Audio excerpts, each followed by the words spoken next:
And welcome back, everyone. Welcome back to the ESL Masters Summer Group Stage broadcast. Of course, it is a replay cast of Group C. We're back once again. In the previous weeks, we've been covering Group A, Group B. Now we're here with Group C, and next week will be Group D, the finale of the open bracket of the group stage, as we are here covering matches that were not broadcasted to the public. Unfortunately.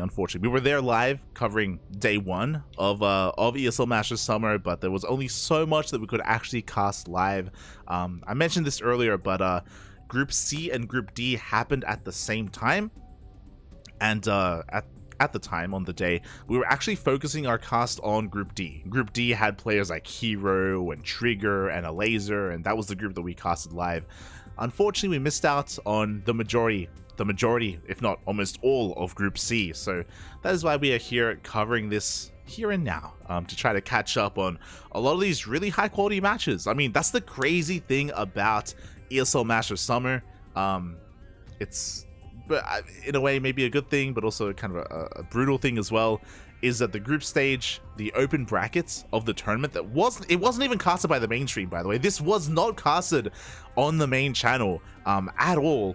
Had players like RagnaroK, like Showtime, like Krystianer, like Skillus, Hero, Creator, Nightmare, a Laser. Like, there were so many good players here in the group stage, and each group only had 2 qualifying matches, which means only 2 players made it through, and there were a lot of upsets. A lot of big names didn't make it into the main event itself, which was, it was brutal. It was brutal. I mean, it made for really good games. It made for really intense matches. A lot was on the line, but it was very unforgiving. Very unforgiving, and it was heartbreaking as well. Very heartbreaking to see these big names fall. For example, Skillus made it through. Skillus just qualified for the main event. There's one more spot left. One more spot, and RagnaroK, Krystianer, Geralt, and Showtime, alongside the other players here like Fiant, they all have to fight for it. They all have to fight for one more spot. Oh, So, yeah. Winners were had. Tears were also had as well. It was yeah, it was crazy. It was crazy, man. It was crazy. Oh god. As we have our next matchup before us, it is going to be a ZvP. Let's see. Grab your ghosts. Oh, where are you grabbing them, Papi? Oh no, that could work as well. As we are, of course, continuing here with the broadcast with a ZvP. We just wrapped up with 3 back-to-back PvPs in a row. There's a lot of Protoss. As it is a Protoss heavy group, no Terrans. Fun fact, no Terrans at all in this group. There was only 1 Terran player in the entirety of the group stage, and we casted him last week. That was Big Gabe. I can't believe I didn't mention him when I was talking about the big names. Hero Marine. Big Gabe was in Group B, and we casted him last week. And he really put on display how good his TVP is. He had a lot of Protoss players in his group, and his TVP was so on point. He did drop a couple of maps, unfortunately. Let's see, he didn't have a dominating performance, but for the most part, he did breeze his way through, and he did qualify for the main event, of course. I believe he made it out in first place. He took down Nightmare, if I recall, in a TVP, as well as many other Protoss players. I remember the highlight of last week was we casted Hero Marine versus DNS, and DNS, he didn't just take a game off of Big Gabe. He almost 2-0'd. Like, it went all the way to the ace match. It was almost a 2-0 as well. Like, DNS really impressed us. He really did impress. Or he's been impressing us a lot over these past couple of weeks in WTL. He's been doing some heavy lifting for Platinum Heroes, and he looked damn good against Hero Marine in that open stage match as well, in that open bracket match. But again, there are no Terrans here. There's no Big Gabe. There's no DNS. We are here with Krystianer versus RagnaroK. We are diving into game 1. Going to be taking place on Ancient Cistern. Let's go. Let us go.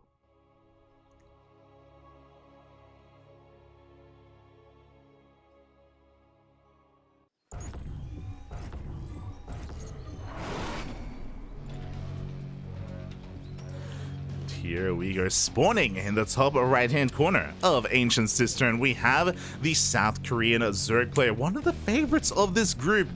But here in an elimination match representing Mystery Gaming, it is RagnaroK.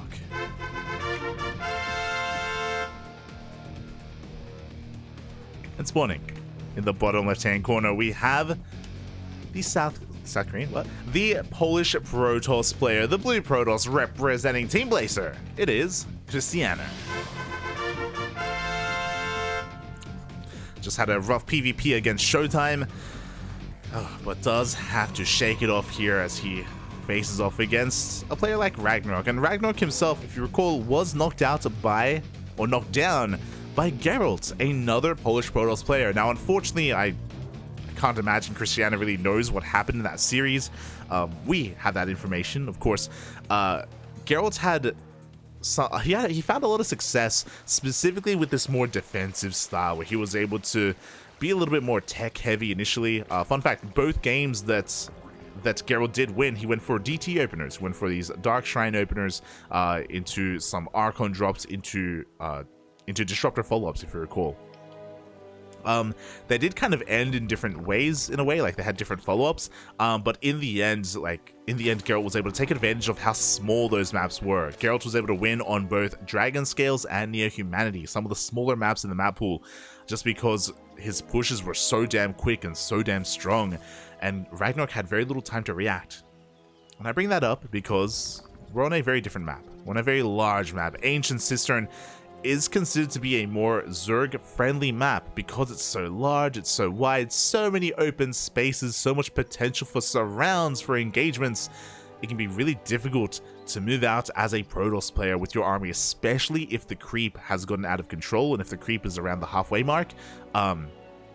These ground-oriented pushes in the mid-game can have a hard time finding damage, so yeah, we'll see how we do end up in the mid-game, what kind of openers we go for, and how this game does turn out. As for the time being, it is a hatch gas pool opener from RagnaroK. He's taking his third base as we speak. The probe isn't in position to deny it, so we're going to be able to get our third base up uninterrupted. The probe should be able to scout that. Meanwhile, Krystianer back at home is going for a Stargate opener. Nothing too crazy, nothing too fancy. No Twilight Council from Krystianer this time. Just a Stargate, so everything's looking pretty normal. Everything's looking pretty standard so far in this PvZ.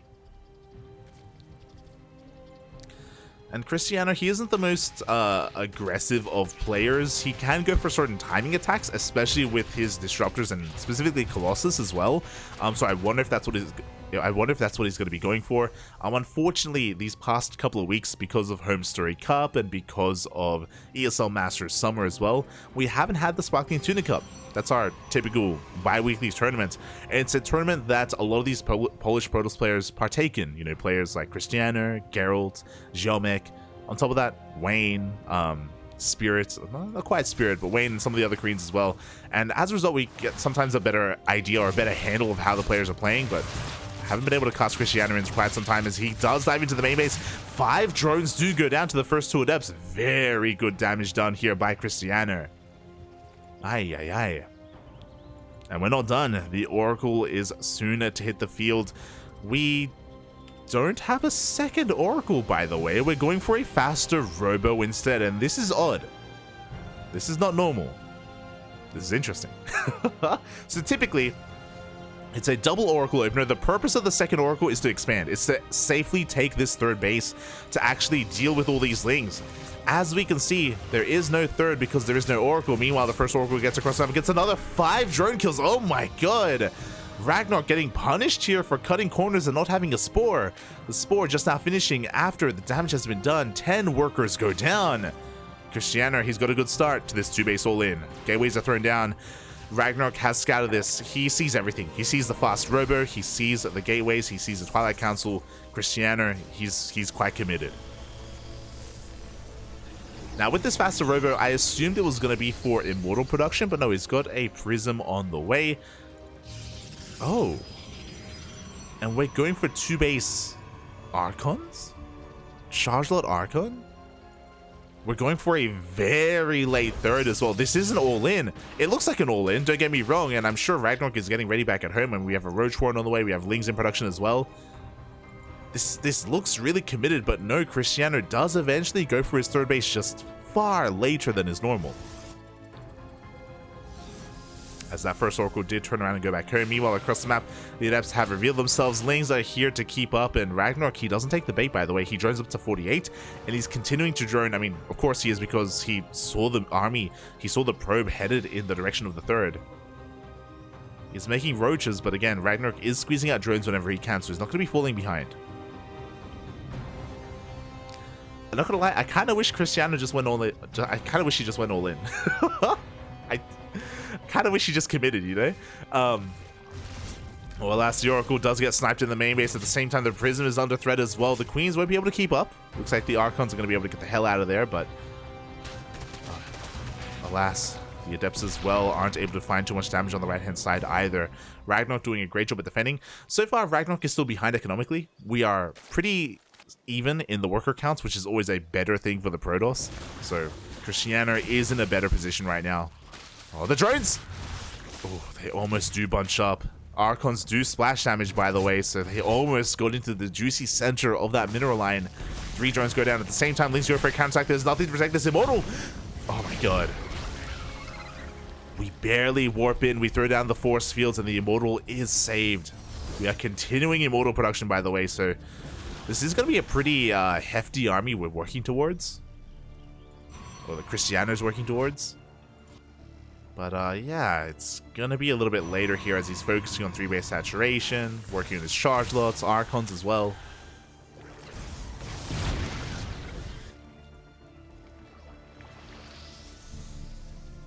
He's still in a decent position. I just worry that if the game goes on too long, RagnaroK is going to be able to not just stabilize, but also get further ahead here, as he has his 4th base on the way. We do have 4 more gates as well. I'm curious if Krystianer is going to work towards a 4th, or if he's going to be pushing out here with this army. Like, he's about to have 4 Immortals, which is pretty terrifying. That's a lot of Immortals. So the Archon job does come back in. Again, these Archons haven't been able to find too much damage. We got 1 Overlord and just a handful of Lings, handful of drones. Army has been spotted. Likewise, Krystianer is also aware of the army composition of his opponent. Roach, Ravager, Ling, +1 range about to kick in as well. And it looks like we are going to be expanding and moving out as well. We're going to be moving out and expanding behind it. Lings, they do dive in for a counterattack, and it looks like Krystianer should be able to defend back at home. He may lose a pylon or 2, but he shouldn't be losing his economy. The move out is spotted. Unfortunately, the job of these Archons were to shut down all the Overlords ahead of time. And alas, RagnaroK was in position. Now he is here ready to receive. We have Sentries of Force Fields, but we also have Ravagers to deal with them. The Force Fields will get knocked down. But the 4th base will still fall. At the same time, we have a Zealot run back here on the right-hand side. RagnaroK is being pulled apart. Ooh, looks like he's going to be able to get some of these Zealots. But the Immortals were saved. The Archons were saved. This army is still terrifying, and it's getting even more terrifying by the minute. RagnaroK, his economy is still crippled. It's still struggling to get going, or to keep up, I should say, as he's not even at 3-base saturation. Some of the upgrades have kicked in, and now we do have Baneling speed. Okay, Baneling run by on the way. But the Death Ball is real. I mean, we don't have Storm I think we may have, that may be an oversight. We have a lot of High Templar gathering energy, but there we go. We just morphed them into Archons. We don't care about no Storms. Not where we're going. Where are we going? Oh, to the next round. As the Roaches do manage to slip past this army. Very limited map vision out for Krystianer, so he doesn't see the army moving, or the army positioning. Banelings do roll in. Oh! 4 probes go down. Nothing too major here. As Krystianer is going to be forced into his counterattack. RagnaroK just threw away a big wave of Banelings. Bled out some Lings and Roaches. Now is when Krystianer is at his strongest. As he is pushing onto creep. We still have a couple of force fields in the chamber. How good are these Baneling connections going to be as we have a wall of Archons to stop them? Banelings do crash them forward. The Roaches are getting on top of the Archons and they are falling left and right, but the Immortals are doing so much in the back line. We have 6 Immortals! Ay, ay, ay. Roaches, they can't do anything against this. Or they're going to have a hard time. They try to dive into one of those Immortals, but again, we have a Prism to help pick it up. 4th base goes down once again. Looks like one Immortal will fall, but as one falls, another replaces it instantly. The Zealots, they do charge on in. Can RagnaroK hold on? Up! He's trying. Link's coming to reinforce, and he is barely forcing this back, but oh god. He doesn't get the Archon, doesn't get the Immortal. GG gets called. And Krystianer takes game number 1. Oh my god. GG. With a really peculiar style. Yeah, it was really odd, and I don't blame RagnaroK for maybe being a little bit confused, especially in the beginning of the game, where Krystianer, his third was so delayed. It was such a late third. It was such a unique opener itself, going for the Stargate straight into the Robo, but just going for like a delayed Archon drop. Before all of that though, we have to commend Krystianer, because if you remember, he got 10 drone kills. He got 5 drones with 2 adepts, and then the Oracle, it was 1 Oracle came in and got another 5 drones as well. 10 workers going down for only 2 adepts was pretty brutal. And on top of that, over time, even more damage was being done. The Oracle came back in, more adepts came in as well. RagnaroK had a really hard time keeping up with the harassment of Krystianer, and Krystianer didn't even commit too heavily to it either. So yeah, really interesting stuff there. Very similar to how Geralt was playing, actually. Similar in the sense that Geralt was also working on a really robust army of Archons, of Disruptors, less so Immortals, more Disruptors from Geralt. But regardless, he was like taking it slow and steady, and he was waiting for RagnaroK to have a bad fight before he finally counterattacked and just rolled over RagnaroK. So yeah, the Polish Protosses, they're built a little bit different. A little bit. As Krystianer does have a lead in this series, and yeah, now we're going to be getting into game number 2. Game number 2. Let's go. Already a really solid start here by Krystianer. Can he keep it up as we're slipping into game number 2 on Gressman? And spawning in the bottom right-hand corner of Gressman, we have the South Korean Zerg player currently down in this series, which is terrifying because this is an elimination match. Representing Mystery Gaming, it is RagnaroK. And spawning in the top left-hand corner, we have his opponent. We have the Polish Protoss player representing Team Blazer. 1 game away from advancing on into the next round and eliminating his opponent. It is Krystianer.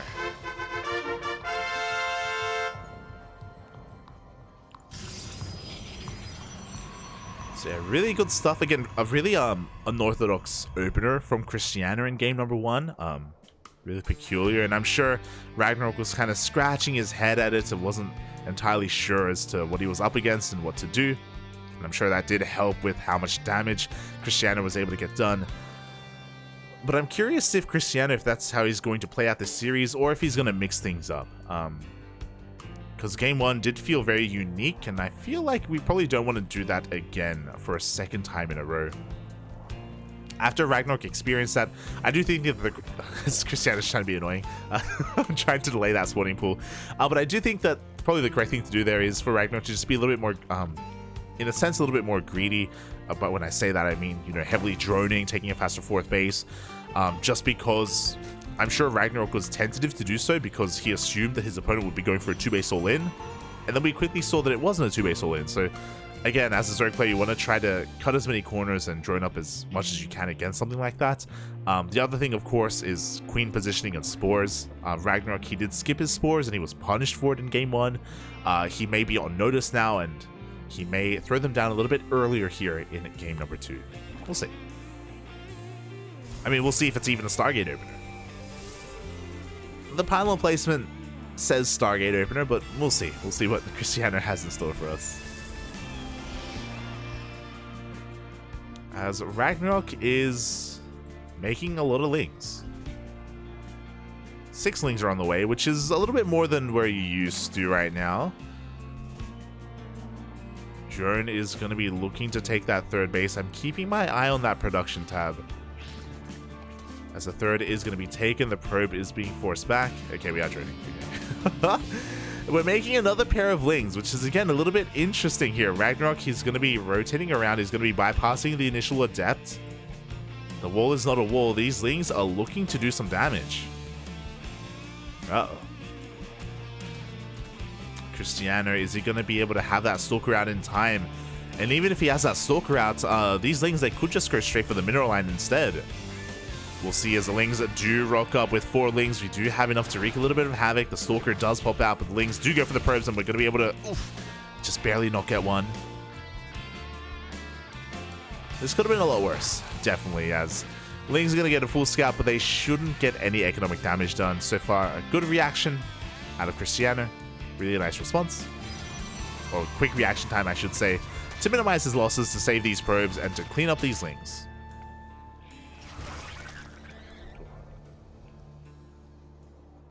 But of course, at least RagnaroK was able to get a full scout of the a full scout of the main base, and my god, Krystianer, once again, 1 Oracle, no second Oracle, delayed third, maybe I would say non-existent third at this point, as we have 3 gates on the way. This looks like a 4-gate Glaive Adept follow-up. We'll see. We'll see, because it's Krystianer. He may have something completely different in store for us. As the Overlord is going to get hunted down, a couple of lings do get shaved off as well. RagnaroK is making quite a large amount of lings defensively right now, so it looks like he's a little bit concerned as to what's going on. And yep, there we go. It is going to be 4-gate glaives. Oh boy. Now, RagnaroK is in the dark for the time being, but once he does scout the third base timing, he should be aware of what's going on. Typically, if a player is skipping out on Oracle production, if they're still going for a fast third base like this, Glaive Adepts have become a pretty common kind of reason for that. As additional deaths have been spotted, Roach Warren is on the way. And I believe the Roach Warren should finish up in time for these glaives. And on top of that, this time Krystianer hasn't done anywhere near as much economic damage. Spores are already done in the natural and the main. The queens are in position. Because it's only 1 Oracle, we're not really finding too much damage. Roaches are already in production. Adepts are moving out, but this has been spotted ahead of time. Oh boy. Now, there's a lot of pressure on Krystianer to get damage done. The problem with going for a Glaive Adept follow-up like this is that this does delay your tech. It delays your blink, your charge, anything else you wanted to be going for. The Adepts do commit to the Shade here into the third base. They're going to be able to get 5 drones, not bad, but the Roaches have arrived. We do focus fire a couple more of these workers. We commit to the Shade, but the Lings are waiting for them.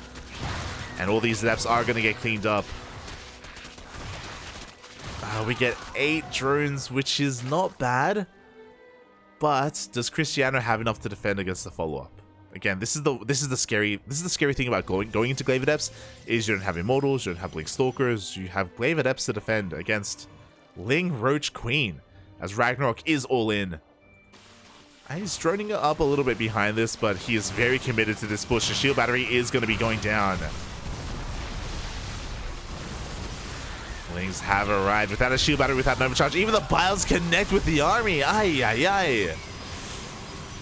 Krystianer, he is struggling to hold on. I mean, the natural base still hasn't been broken, but there's so much going down at the third. The Oracle doing as best it can, but the Queens arrive and take down the Oracle. And the third base has been broken. GG gets called, and RagnaroK fights back, taking game number 2. GG. Once again, Krystianer trying to be a little bit cheeky here in game 2, hiding his tech.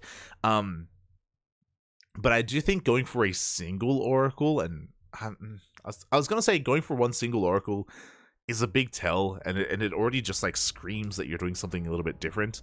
I imagine Krystianer, though, he was probably trying to make it look like what he was doing in game 1, because it was a very similar start, because in game 1 he also went for a single Oracle, but he went for a faster third, so yeah, it was a little bit easier for RagnaroK to kind of piece together. Thankfully, he was throwing down a safety Roach Warren. With his Ling aggression, he saw the Adepts being warped in ahead of time, so mentally he was prepared, and economically, like, getting into that stage of the game, he didn't really take too many losses, or any losses.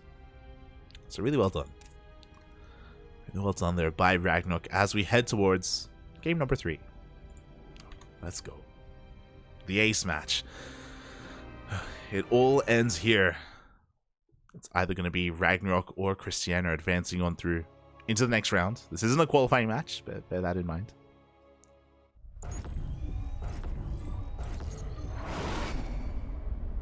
Here we go. Spawning in the bottom left-hand corner of Royal Blood, we have the South Korean Zerg player representing Mystery Gaming, tying up the series 1-1 in that last game. It is RagnaroK.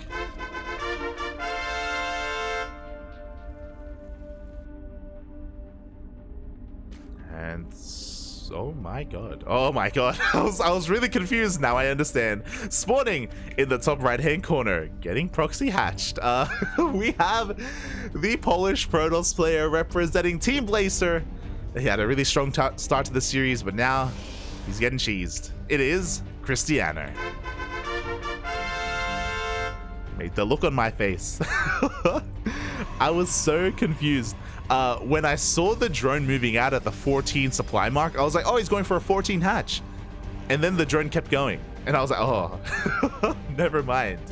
So it is going to be a hatch block here at the natural. Immediately, Krystianer is pulling the boys. We have 6 probes here on this, and 6 probes is enough to out DPS and, out heal, or out DPS the healing or the construction of this building. We actually do pull a couple of extra probes as well, so we really want to deal with this before it gets underway. And in a way, this is doing a great amount of damage here for RagnaroK. He should be cancelling this momentarily, and up.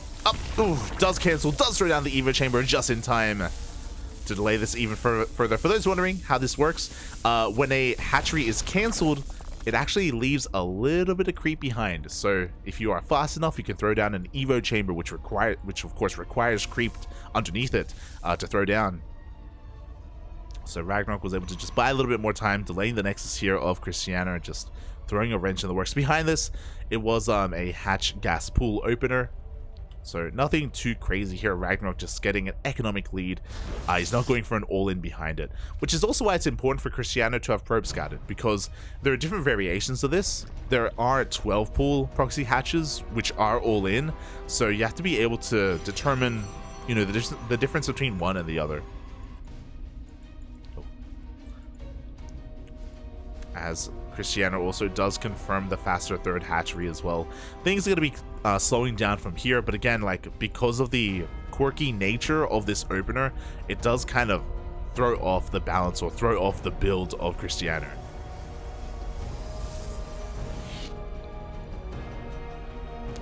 And we'll see what that build is going to be.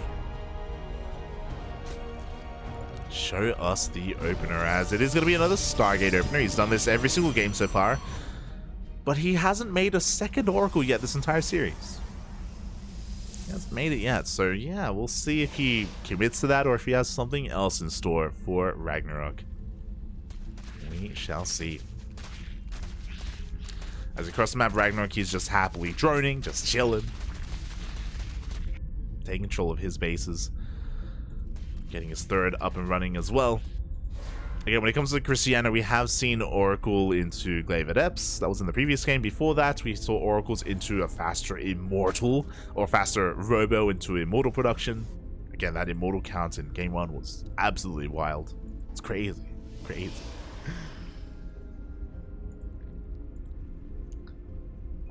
But before that happens, the first 2 Adepts have arrived. Lings are in position to deal with this, though there are plenty of Lings on the ground, and the Adepts having a hard time busting on through. As Lings are split up in between the bases, we're going to be able to get 2 drones. Not too bad. But only 2 drones, as yeah, the Lings do lock down the army. We get 3 drones. towards the end. So just a little bit more. The first Oracle is moving out across the map. Once again, we don't have a second Oracle. So the question becomes, what kind of tech are we going to be going for? Oh my god, okay. We have a Phoenix.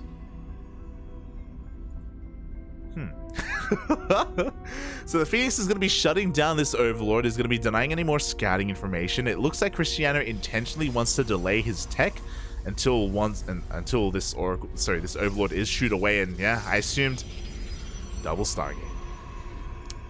Oh boy. Now I'm feeling, okay, I was going to say double Stargate Void Ray after this Phoenix, but we are continuing Phoenix production. Overlord is going to double back. At the same time, the Lings are patrolling the third base locations, making sure that Krystianer is still on only a 2-base economy. The Overlord is going to confirm the second Phoenix. Are we going to finish, or are we going to keep feeding? Yeah, we are. We're going to keep making Phoenixes. Okay. Alright. Let's go. Fair enough. Third base is on the way. Lings are soon to be on top of this, though, looking to force a cancel. The Oracle has plenty of energy, so Krystianer should be able to hold on. We'll need to warp in a couple of adepts, though, because these Lings will be able to double back. There we go. Lings are on the way across. Now back at home, RagnaroK has just, he's been chilling, been droning, getting his Evo chamber, +1 melee's on the way, Baneliness as well. So Ling Bane coming out from RagnaroK.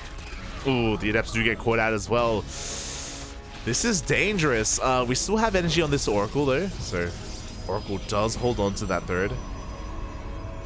But Krystianer has been bleeding out a lot of units. Meanwhile, the Phoenixes are banking up back at home.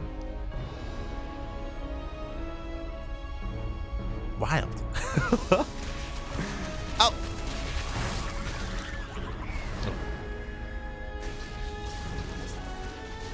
As the Adepts almost got surrounded, but once again, the Oracle does keep the third base safe and sound. Phoenixes haven't revealed themselves yet, but the Lings do catch the flock of Phoenixes. They're going to be chasing them down as well, or at least keeping eyes on them. And RagnaroK should be responding with more spores. There we go. Spores are on the way. So that, now with this high Phoenix counts, like we can ignore Spore, we can just snipe Queens. That's what's dangerous about this. I also appreciate that RagnaroK is taking advantage of all these Phoenixes. Phoenixes, they do terribly against Mass Ling, just because there are so many Lings to pick up. The Banelings, they waddle on in as well. They take down the pylon, they take down the shield battery. Oof. Massive Baneling shot goes off, and the Lings are just snowballing out of control. Again, Phoenixes, they have such a hard time dealing with Ling Bane. The Oracle doing everything it can, but eventually it's going to run out of energy. We have another Oracle coming up behind this. We do hold on to the third. Only 3 probes went down. And RagnaroK is going Ling Bane Hydra. Oh. And again, these Phoenixes, they can't do anything. I kind of wish they were just across the map, like hunting down Overlords or something, because here back at home, they're just staring. They're just looking down on the poor probes, fighting for their lives as the boys are being pulled. 10, 11 probes go down. Oh. And can we get the base? No shot. Lings, they keep on flooding in these +1 melee Lings. Yeah, they take down the third Nexus. Ay, ay, ay. Going Mass Phoenix like this has its downsides, and this is one of them. GG gets called, and RagnaroK, he snowballs out of control. He takes game number 3 and the series.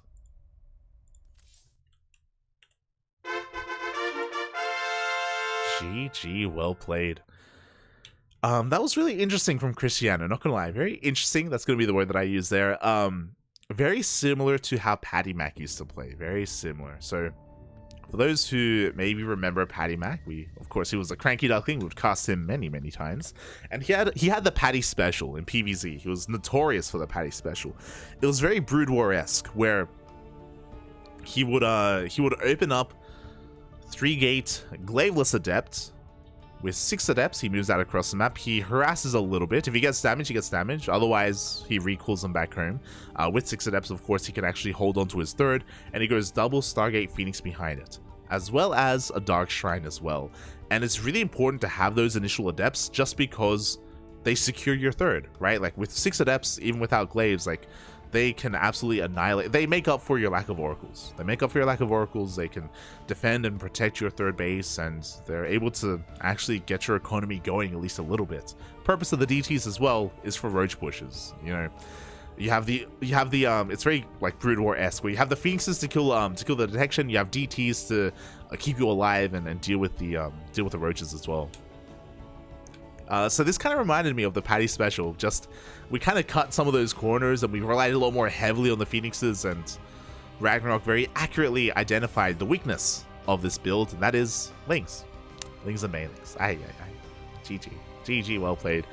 Congratulations to RagnaroK, but a shout out to Krystianer, because even though we say goodbye to Krystianer, and even though he is eliminated here and now, he did make RagnaroK work for it. And taking a game, forcing an ace match out of RagnaroK, it's not the easiest thing to do. You know, I know Geralt did it earlier as well, or Geralt took a series off of RagnaroK earlier as well, but like these are difficult tasks. So really nice, really well done here by Krystianer. As RagnaroK advances on.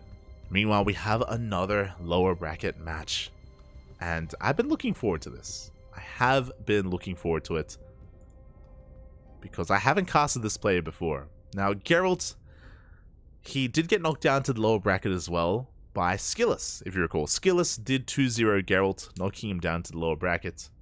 And we have a player that we haven't been able to cast yet. It is Fiant. Fiant is an up-and-coming Zurich player in Europe. I have never seen him play. I haven't had the luxury of casting him. I haven't had the luxury of watching him. So I don't really know how he plays. I don't really know what he can bring to the table. So I am ready. I'm ready to be introduced to Fiant. I'm ready to be impressed. Show me what you got. Show us what you got. I'm ready for it, puppy. I'm ready for it.